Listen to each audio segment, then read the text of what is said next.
Hindi totoo. Kaya sabi ko nun, ganun ba? Mas matalino, mas mayaman siya. Okay, sige.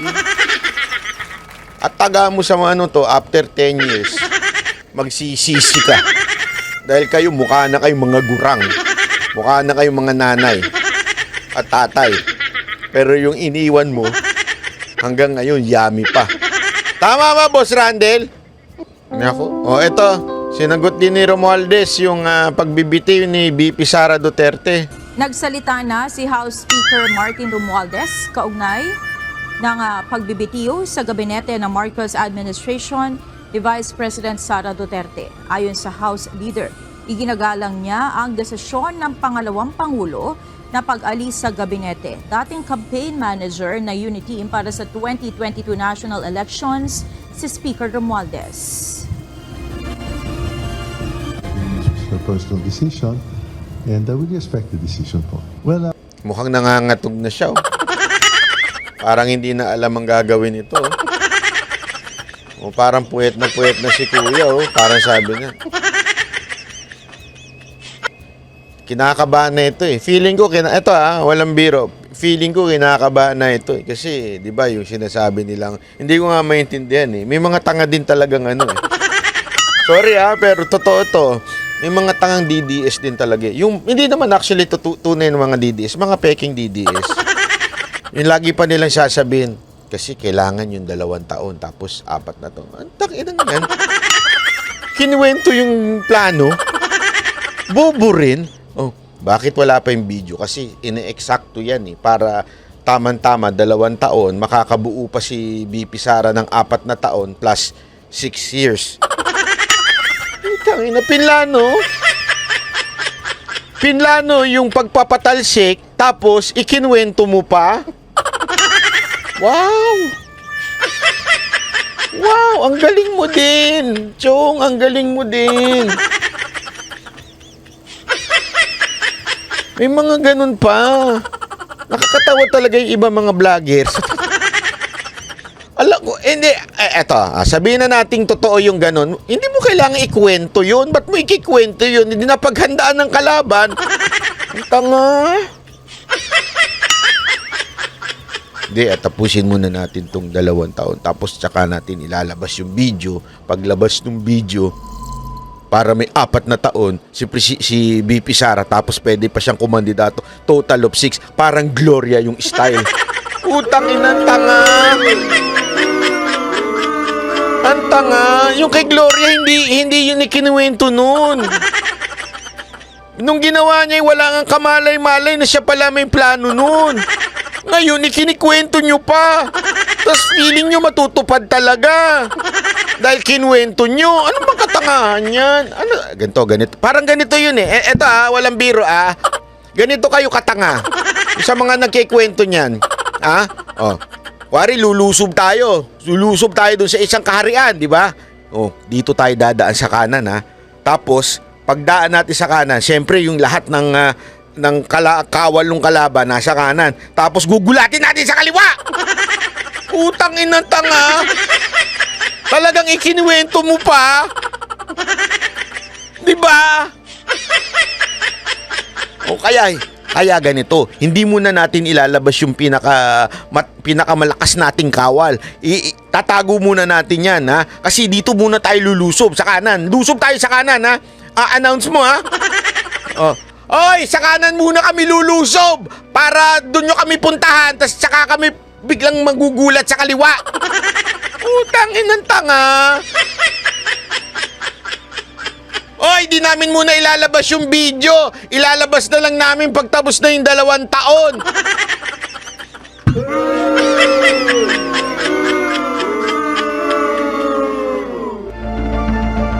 Now you know.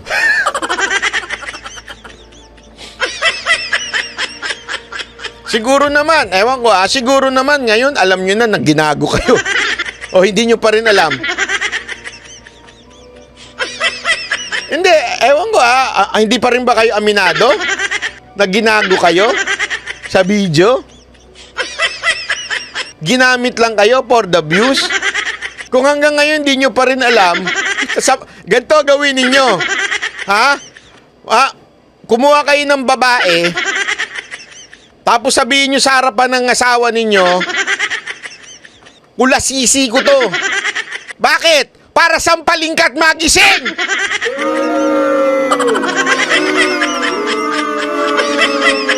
Kailangan ka na masampal para magising ka sa pagiging hunghang mo. Tama, mali. Ang tanga-tanga mo na eh. Binudol ka na nun, nagpabudol ka pa rin ngayon. Tapos magagalit ka pa. Bakit naman kayo nag-aaway-away? Bati-bati dapat tayo eh, away-away. Bati! Para kayo mga bata. Bati tayo, bati.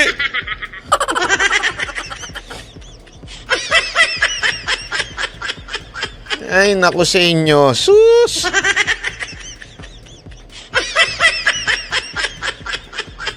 Tama ba, EJ Warrior? Tawa ka ng tawa dyan. Diba? Pambira, oo.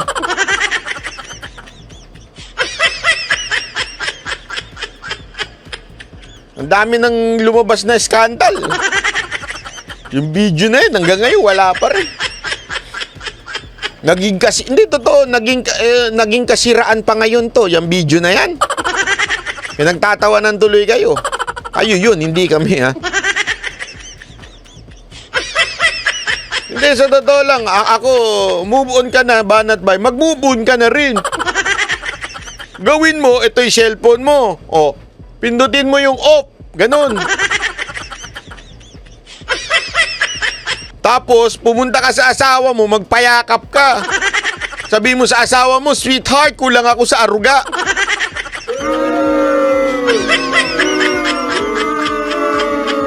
Bakit? Masakit ba? Hindi, ako nagtatanong, masakit bang marinig na naman yung katotohanan na nabudol na naman kayo for the second time? Second time na, ha? Hindi, ako nagtatanong lang.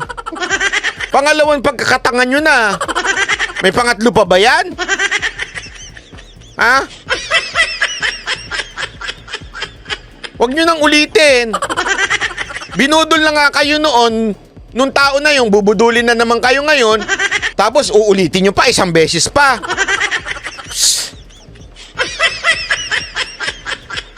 Naku, tapos magagalit kayo sa mga bumubuking doon, sa mga yon. Sus!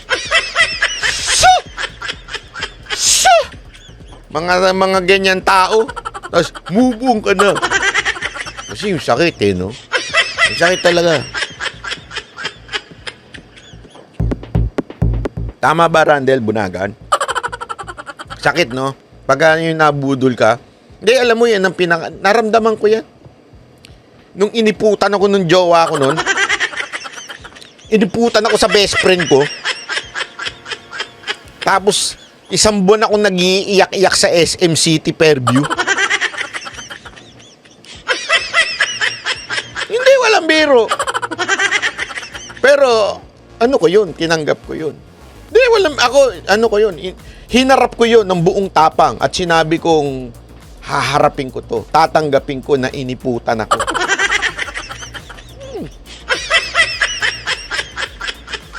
Pinagpalit ako sa mayaman at mas matalino. Hindi, walang biro ito I made it a fuel para maging better person ako. Sabi ko, anong meron nyo na wala ako?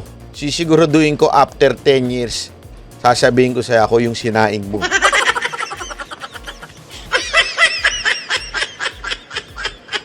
So sigurado, ngayon, tangin na sising-sisi yun.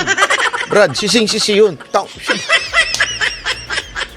Ba't ko ba naman iniwan si Banat Bay?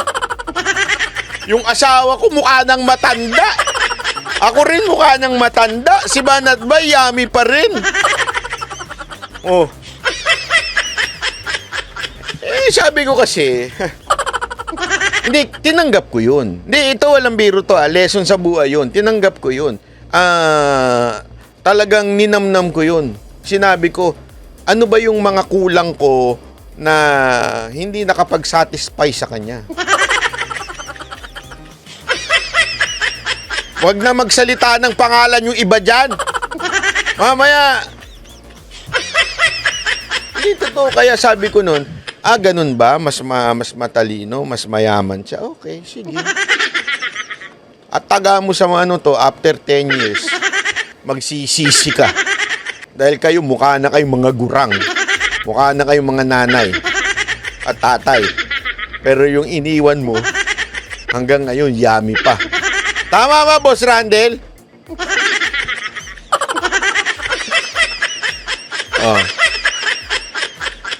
Tanong nyo kay Madam mo Kauson. Kilala niya yun eh. Sino mas mukhang matanda sa amin nung asawa nung kalbo? Yun lang literal, napanot na. Dito lang ang nawala. Yun dito meron pa. Tuloy! Personally, due to our respective roles, sila po sa executive, kami po sa legislative, our interactions are limited. Umabot lang dun sa nakaraang budget hearings, and obviously, we miss the closer interactions that we had during the campaign. But nonetheless, there's politics and there's personal, and we only wish the Vice President and nothing but the best. And Natataranta na si Kuya, oh. Di niya alam kung anong sasabihin niya eh. Kasi tinatanong siya kung ano masasabi niya kay BP Sara. Ang dami niya na sinabi. Isa lang naman yung sasabihin niya eh. Good luck. We wish you the best. Ang haba pa nung sinabi niya, oh. we wish her always the best of luck in all the endeavors and in her service to the Filipino people. Kawawa talaga ang bayan natin pag ito naging presidente. Maggie Ron, salamat po. Buti naman may nagpapakulay pa. No, Boss Randel, no? Tangin kasi to si Jay Guevara tsaka si Boss Dada. Masyado, wag kayong maniniwala kay Boss Dada tsaka kay kay Jay Guevara, masyado nilang in-exage na mayaman ako. Hindi ako mayaman. Itong mga to, paano ako makakabudol dito? Ala naman kayo lang ang makabudol. Ala naman kayo lang ang pwede magmakaawa. Paano naman ako? Ano ito? Wag ganun. Wala nga akong pamasahin papunta sa Hong Kong. Hanggang ngayon wala pa akong ticket. Papuntang Hong Kong. Tapos pagdating doon, lahat naman sagot ko. Gutom na tayo niyan. Paano tayo kakain ng mga Peking duck? Hindi pa naman ako kumakain sa mumurahin. Tapos sasabihin nyo, mayaman si Banat ba? Wala namang papakulay. Pambira kayo. Puro kayo sabi, mayaman si Mama, mayaman si Banat. Alam mo, fake news po yan si Boss Dada at si Jay Guevara. Nagpapatawa lang po yan. Wala po akong pera. Tapos hindi pa mag-gets ni Jay Guevara yung sinabi kong wala kasi akong asawa at jowa kaya may pera ako. Ibig sabihin nun, wala akong ginagastusan, hindi mo katulad, ang dami mong babae. Kaliwat kanan, puro bata pa, puro mga high maintenance. Paano hindi maubos ang pera mo? Ikakain mo na lang, kumakain ka pa. Ay, mali.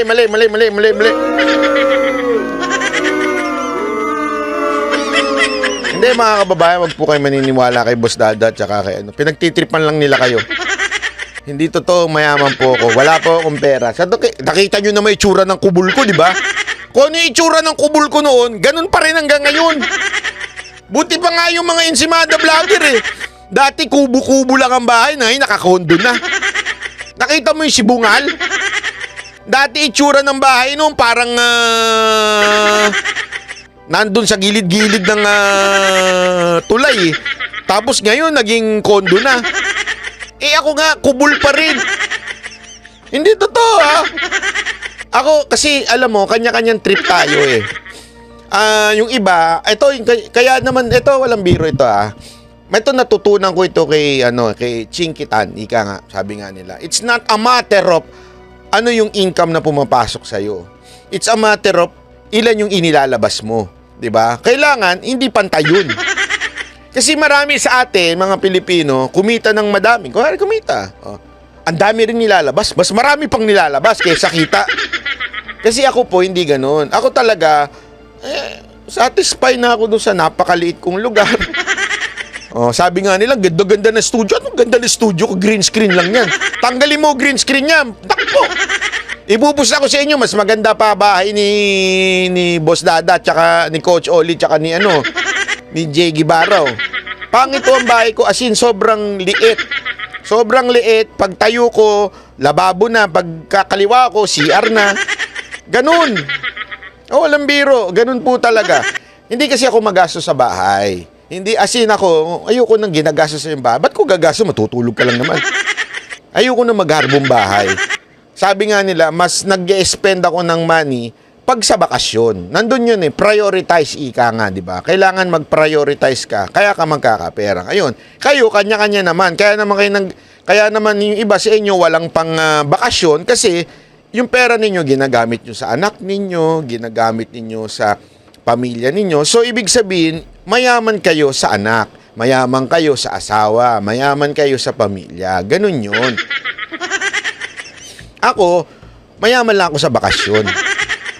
Oh, buti pa yan, si Ian Nabi, nakapansin. Long time, boss, Your home is an investment. Pag namatay ka, anong mangyayari sa bahay mo? Pakikinabangan, nino, ng anak ko, wala naman ako anak. Ng asawa ko, wala naman ako asawa. Sino makikinabang nun?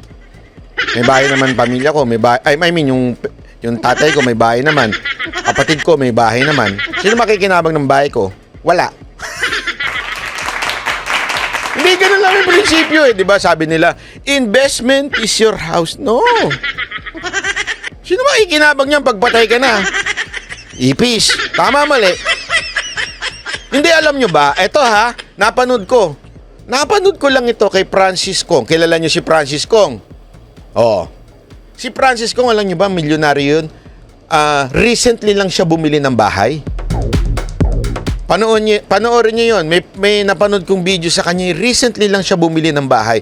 Pinaliwanag niya kung bakit. Kasi nga, it's a matter of investment Siya nag-invest sa ibang bagay, hindi siya nag-invest sa bahay. Kaya lang, na-realize niya eventually yung pamilya niya. Ako, wala naman akong pamilya. Wala akong pag-iiwanan. Di ba? As in, wala naman akong pag-iiwanan. Bakit ako mag-invest doon? Invest ko na lang sa experience. Ano yon? Yung pag-travel. Pag-travel kasi yung memories, yung experience, yung natututunan mo pag-travel. Pangalawa, ini-invest ko na lang sa mga bagay na ng health ko. Yun. Ano yun? Travel. Japan. Dede. Di ba? Gets niyo? Yun lang. Kinikwento ko lang sa inyo. Yan ang mga aral ng buhay. Nanermo ka na naman, banat ba Di naman. Sabi nito, correct boss, book muna hotel ko sa Japan. Ganyan ka naman, totoo ba yan, boss Randel? Makabula-buladas na naman yan. Siguraduhin mo ito.